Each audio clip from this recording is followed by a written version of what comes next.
धान बिक्री पर टोकन न पाई रास्तार चाषी संबलपुर रेमेड छक सिंदूरपंक धमारे रास्ता अवरोध कर शताधिक चाषी गिरफ कलाहांडी रे जिला प्रशासन को दाबीपत्र प्रदान कला कृषक संघ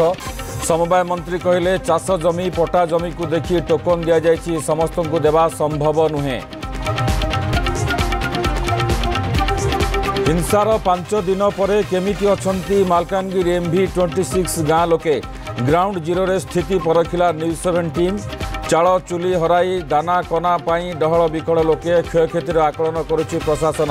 मुख्यमंत्री को आईन श्रृंखला रिपोर्ट देले उपमुख्यमंत्री केवी सिंहदेव एवं मंत्री गोकुलानंद मल्लिक।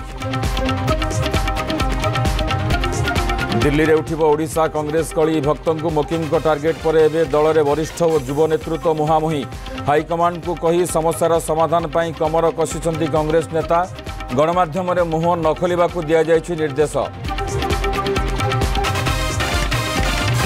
गरीब राज्य रे धनी विधायक चर्चा हठात नेतांक दरमा 3 गुण वृद्धि को सहजरे हजम करि पारु नाहंती जनता सोशल मीडिया रे ट्रोल परे मुह खोलिले मंत्री और विधायक कहले दरमा वृद्धि सह बढ़िछि दायित्व एबे केवल वक्ता नुहे दाता बनि जाइछंती विधायक।